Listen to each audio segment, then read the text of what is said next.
Good day, everyone. I am glad to see you all here in our short introductory lecture for our training program. Without further ado, let's dive into the topic. Okay, so when we talk about companies, organizations, and businesses, we talk about success. And when we talk about success, we talk about the need for achievement. This is a psychosocial motive in terms of goal orientation, and this can be seen in Maslow's hierarchy of needs, particularly at the esteem level. Therefore, in order to make sure that employees are achieving and attaining success in the proper grounds, we must look at the components of their achievement motivations and where it lies from there. This grounded motivation must not only be focusing on the outcome of performances or their achievement goals, but that it also thrives for competence, mastery, and skill attainment. And creating an environment that motivates employees to work well with others and not having to compete with them, instead collaborate with them, and an environment that acknowledges everyone's need for space to grow and improve, it is not impossible that organizational endeavors or successes will break the ceiling. For this reason, this program seeks to promote and instill mastery, goal-oriented motivation in the workplace because success is driven by the totality of employee behavior that triggers overall productivity and success of the organization. The employees need to understand how essential and necessary the grounds where their motivations stand in order to improve their behavior and performances and keep it in alignment with the goals of the company.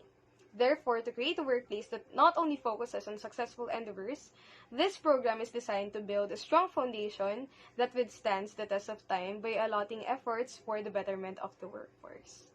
So, this training lecture seeks to aid employees in understanding their mindset and motivational attributes toward goals, initiate strategic improvements in employee behavior and performance, and lastly, guide employees in developing behavioral personal skills management. I know that we all know what motivation means, but in a technical manner, let's understand it further. So, motivation is what forces and pushes behavior. When we are motivated, we do something, right? Like, when we're feeling hungry, it tells us to eat, so therefore we eat. But more than that, it is a process. Because not only does it initiate behavior, it also guides it. When you like to sing because maybe your dream is to be a singer, your motivation speaks a lot about how you are in the process of achieving that dream. And in our field, in the industrial organizational career path, it's technically the same. Which is why psychologists have made certain researches about how employee motivation is an integral factor of an organization's success. And what they've found is that it is in coexistence with goal orientation. Goal orientation is a mindset. It is a mindset applied to achievement-related activities. Your goal orientation is your disposition towards developing your ability and achieving something. So, goal orientation is divided into two categories. So, mastery goal orientation is the type of goal orientation which thrives for mastery, autonomy, competence, and other positive intangible characteristics. And another is performance goal orientation. In some cases, it is still quite positive and allows a person to do what he or she plans to do, but usually, it is only focused on the outcome and the person fearing that the outcome would be a fail, so that person strives to achieve the goal despite. So this training program wants us to realign our goal orientations with a more positive approach and attitude, which is why we are promoting mastery goal-oriented motivation in the workplace. So to support our claims, we have provided more information which leads us to tackling about the theoretical perspective and researches about mastery, goal orientation, and motivation. Moving on to the theoretical perspective, the AGO or the Achievement Goal Theory. So this argues that individuals differ in their preference for certain goals, depending on their achievement situations. It is a psychological theory of intrinsic motivation that considers how beliefs and cognitions orient us towards achievement categorically in two types, which we have mentioned earlier, mastery and performance orientation. Goals in AGO theory refer to the aim, purpose, or focus of a person's achievement behavior.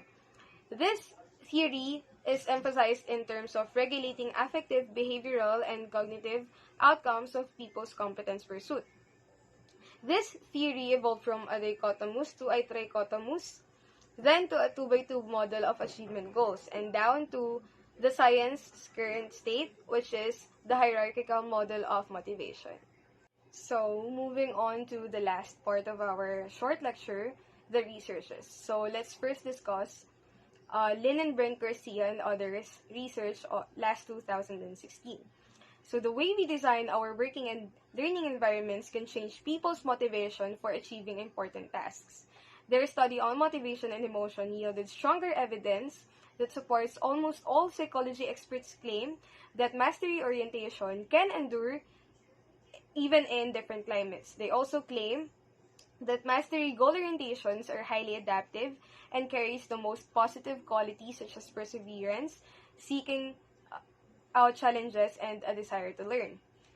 Aside from the environment as a factor affecting goal-oriented motives, other factors can also be looked at.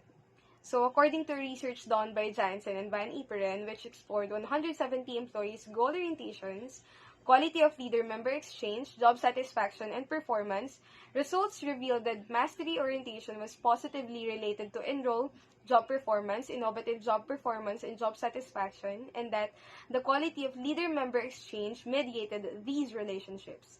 So that was in 2004. The highly suggested idea of this research, as it has stated, is to focus on mastery orientations as it is important in enabling high-quality leader-member exchanges, high job satisfaction, and an effective and innovative enrolled job performance on the part of the employees. Similarly, in another research done by Van Iperen, Blaga, and Postmas, they looked at achievement goals and performance attainment in 3 domains. So that is work, sports, and education. The results showed a positive link between mastery approach goals and performance appears to be particularly strong in the work domain, more than in the academic and sports domain. The explanation for this is that organizational or job performance requires extra role behavior, which is more than the in-role behavior mandated by an organization. In the discussion, Van Iperen sufficed because mastery approach goals and intrinsic work motivation are important motivational sources for extra role behavior in particular. So that was in 2014. Another thing that this program would like to take into consideration with regards to motivational attributes of employees is that their motivation in terms of future time perspective and goal orientation and formal and informal learning activities need to be considered. Achievement situations in any workplace is malleable. Therefore, creating an environment that allows for development and growth of their employees will surely bring about good changes in the organization and even success in their endeavors and goals. So that is it for our short lecture about promoting mastery goal-oriented motivation in the workplace. I hope you learned something. Thank you.